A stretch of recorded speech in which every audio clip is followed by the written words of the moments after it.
I remember my dad sitting around the kitchen table with his buddies, and they always said, I have this $1 million idea. And as a kid, I'm listening from a distance and I'm like, why aren't they doing anything with these $1 million ideas? Like, I need to design this stuff. My initial goal was to become an inventor, but during the process, I discovered the guitar. I think everybody wants to become a guitar player at some point in their life, so I veered in that direction. When I first started, I wanted something that nobody had, so I'd thumb through all the guitar books and magazines and stuff and kind of hodgepodge a whole bunch of guitars together. In the process of developing these new guitar bodies and guitar shapes, I probably made 50 different sketches of different guitars.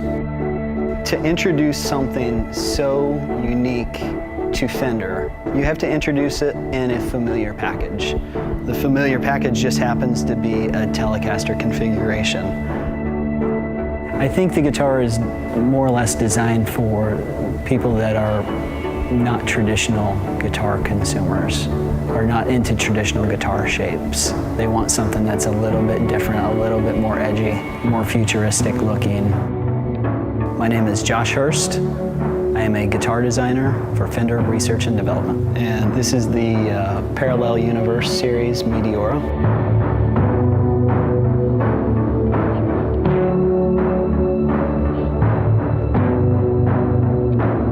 So the Meteora started in 2011. That is the original sketch of the guitar.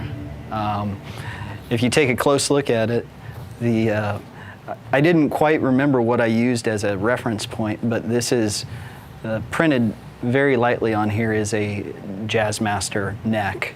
So that kind of gives me a frame of reference for designing the body and having the proper scale. It evolved from there. This is the second rendition of that.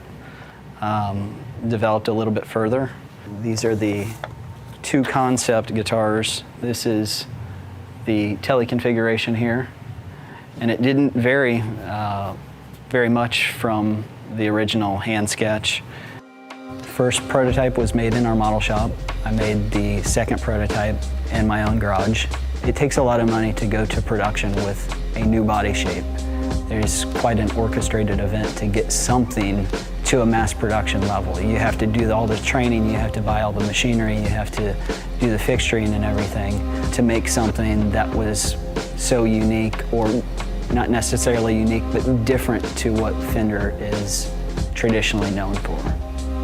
I guess my design aesthetic kind of leans me towards the more futuristic shapes, the more angular shapes. With this particular guitar, I probably had, quite a few iterations, and then once I finally settled on one, that's when I took it from the piece of paper and started processing it in the computer. I wanted to make something that was unbelievably traditional and very familiar to Fender. And then I wanted to make something that was crazy futuristic to say, this is where it could lead.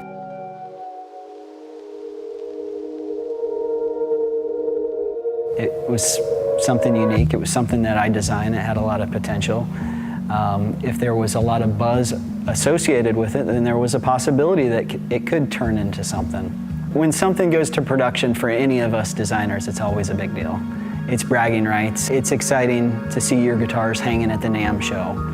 Whenever you're associated with any guitar, whether or not it's just a minor modification or anything, we all go to all the guitar stores, check out our stuff. My goal is that I hope that this guitar becomes a new platform for Fender. It's almost as if it's a Fender style shaped, just evolved a little bit more. This guitar for the Fender world is definitely unique. It's gonna ruffle some feathers. It looks familiar to our product line, but it's different enough that it's gonna get some attention. It is for the better.